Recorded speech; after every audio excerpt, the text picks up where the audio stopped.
Finland, सुनते ही बर्फ, वो नॉर्दर्न लाइट्स और हजारों झीलें, यही सब याद आता है ना। पर क्या कभी सोचा है कि इस ठंडी जमीन के नीचे कोई चमकता हुआ राज भी हो सकता है? आज हमारे पास जो स्रोत हैं वो कुछ इसी तरफ इशारा कर रहे हैं। फिनलैंड में हीरों की खोज, एक अनकही सी कहानी। तो चलिए आज इसी पर थोड़ी गहराई से बात करते हैं, देखते हैं कि इन संकेतों का असल मतलब क्या है। हाँ बिल्कुल। और ये विषय है भी काफी दिलचस्प, क्योंकि फिनलैंड मतलब पारंपरिक तौर पर तो हीरो के लिए कभी जाना नहीं गया, लेकिन वहाँ का जो भूविज्ञान है, जियोलॉजी, वो कुछ अलग ही कहानी कहती हुई सी लगती है, जैसे बर्फ के नीचे कोई खजाना छिपा हो। हाँ, स्रोत भी यही बताते हैं कि फिनलैंड में अभी तक कोई बड़ा मतलब कमर्शियल लेवल का हीरा खनन शुरू नहीं हुआ है, पर इसकी सुगबुगाहट तो पहले से थी। शायद जियोलॉजिकल सर्वे ऑफ फिनलैंड (जीटीके) उन्होंने कुछ काम किया था इस पर। बिल्कुल। जीटीके ने वो 90 के दशक में ही उत्तरी और पूर्वी फिनलैंड में, खासकर वो कावी और कुहमो वाले जो इलाके हैं, वहाँ किम्बरलाइट पाइप्स होने के कुछ संकेत पाए थे। किम्बरलाइट पाइप्स, हाँ ये नाम सुना है। हाँ, और ये जानना जरूरी है कि किम्बरलाइट ही वो खास तरह की ज्वालामुखीय चट्टानें होती हैं जो अक्सर गहरे जमीन से हीरों को ऊपर मतलब सतह तक लाती हैं। तो ये खोज कह सकते हैं कि एक पहला बड़ा सुराग था उस तरफ। अच्छा, तो ये पाइप्स मिले, लेकिन सिर्फ पाइप्स का मिलना वो काफी होता है क्या? मतलब क्या कुछ और ठोस सबूत भी मिले, जैसे असली हीरे या कुछ और? नहीं नहीं, बिल्कुल सही सवाल है आपका। सिर्फ पाइप्स मिलना तो एक उम्मीद जगाता है, पर पुष्टि के लिए और सबूत चाहिए होते हैं। तो जीटीके ने और बाद में कुछ प्राइवेट कंपनियों ने भी इन इलाकों में ड्रिलिंग की, सैंपलिंग की, और हाँ, उसमें उन्हें माइक्रो डायमंड्स मिले, मतलब बहुत ही छोटे साइज के हीरे। माइक्रो डायमंड्स, अच्छा। हाँ, और साथ ही कुछ बहुत जरूरी इंडिकेटर मिनरल्स भी मिले, जैसे खास तरह के गार्नेट, इल्मेनाइट, क्रोमाइट, ये सब। इंडिकेटर मिनरल्स, ये क्या होते हैं? मतलब ये क्यों जरूरी हैं? देखिए, ये ऐसे खनिज होते हैं जो अक्सर उन्हीं जियोलॉजिकल कंडीशंस में बनते हैं जिनमें हीरे बनते हैं, और वो किम्बरलाइट के साथ ही ऊपर आ जाते हैं। तो आप इन्हें ऐसे समझ सकते हैं कि ये हीरे तक पहुंचने के लिए कुदरत के दिए हुए निशान हैं या संकेत हैं। अच्छा, जैसे रास्ते में मिलने वाले निशान। हाँ बिल्कुल। तो जब ये खास किस्म के मिनरल्स मिलते हैं ना, तो जियोलॉजिस्ट का यकीन बढ़ जाता है कि भाई यहाँ आसपास हीरे मिलने की संभावना ज्यादा है। तो हाँ, माइक्रो डायमंड्स और ये इंडिकेटर मिनरल्स मिलना, ये वाकई में बहुत महत्वपूर्ण खोज थी।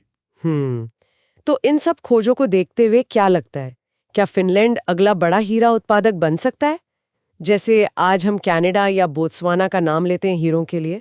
देखिए, संभावना तो है, इससे इनकार नहीं किया जा सकता, लेकिन अभी ये कहना शायद थोड़ी जल्दबाजी होगी। स्रोत भी यही साफ करते हैं कि अभी तक ये साबित होना बाकी है कि जो हीरे मिले हैं वो कमर्शियल माइनिंग शुरू करने लायक मात्रा में या साइज में हैं या नहीं। अच्छा। खोज अभी भी कह सकते हैं कि शुरुआती या शायद मध्य चरण में ही है, और इसमें काफी ज्यादा निवेश लगेगा, टेक्नोलॉजी लगेगी, और फिनलैंड के वो दूर दराज के ठंडे इलाके, वहां काम करना भी अपने आप में एक चुनौती है। हाँ वो तो है। लेकिन हाँ, ये बात सही है कि सोकली, लाहतोजो की और कुहमो जैसे प्रोजेक्ट्स पर रिसर्च और एक्सप्लोरेशन का काम चल रहा है, और अगर अगर वहां कमर्शियल मात्रा में हीरे मिल जाते हैं तो ये बहुत बड़ी बात होगी। सोचिए जरा, फिनलैंड यूरोप का पहला बड़ा हीरा उत्पादक देश बन सकता है। यूरोप का पहला, ये तो सच में बहुत बड़ी बात होगी, न सिर्फ फिनलैंड के लिए बल्कि शायद पूरे यूरोप के लिए। बिल्कुल। इसका असर ग्लोबल हीरा इंडस्ट्री पे क्या पड़ सकता है? मतलब सिर्फ एक नया सप्लायर जुड़ने के अलावा भी कुछ? हाँ, और यहीं पर एक बहुत ही दिलचस्प और शायद सबसे जरूरी पहलू सामने आता है, नैतिक सोर्सिंग का। Ethical sourcing. Ethical sourcing. हाँ। देखिए, फिनलैंड अपनी सख्त पर्यावरण नीतियों और जिम्मेदार माइनिंग के तरीकों के लिए जाना जाता है, और ग्लोबल हीरा बाजार में ब्लड डायमंड्स, यानी वो संघर्ष वाले इलाकों से आने वाले हीरों को लेकर हमेशा से चिंताएं रही, आपको पता ही है। हाँ बिल्कुल, ये एक बड़ा मुद्दा रहा है। तो ऐसे में अगर फिनलैंड से हीरे आते हैं तो वो नैतिक रूप से सही और एक पारदर्शी स्रोत का मजबूत विकल्प बन सकते हैं। आजकल ग्राहक भी तो बहुत जागरूक हो गए हैं, वो जानना चाहते हैं कि वो जो खरीद रहे हैं वो कहाँ से आया, कैसे निकाला गया। सही बात है। तो फिनिश हीरे इस मांग को पूरा कर सकते हैं। ये सिर्फ एक जियोलॉजिकल खोज नहीं है, ये ग्लोबल मार्केट के लिए एक नैतिक प्रस्ताव भी हो सकता है। तो कुल मिला के फिनलैंड की ये कहानी एक धीमी गति से आगे बढ़ने वाली खोज है, जिसमें जियोलॉजी है, टेक्नोलॉजी है, पैसा है और नैतिकता भी है, सब जुड़ा हुआ है। बिल्कुल, ये कहानी अभी लिखी जा रही है, पूरी नहीं हुई है, और इसका भविष्य निर्भर करेगा आगे की साइंटिफिक खोजों पर, निवेश पर और फिनलैंड की अपनी सरकारी नीतियों पर।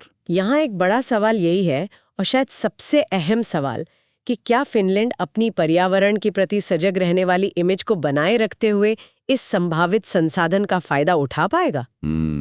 ये संतुलन साधना ये अपने आप में एक चुनौती होगी। सही कहा। फिनलैंड के छुपे हुए खजाने ये अभी भी काफी हद तक एक रहस्य ही है। और शायद सोचने वाली बात यही है कि कैसे कोई देश अपनी प्राकृतिक संपदा और अपने पर्यावरण मूल्यों के बीच एक सही रास्ता चुनता है। ये देखना वाकई दिलचस्प होगा।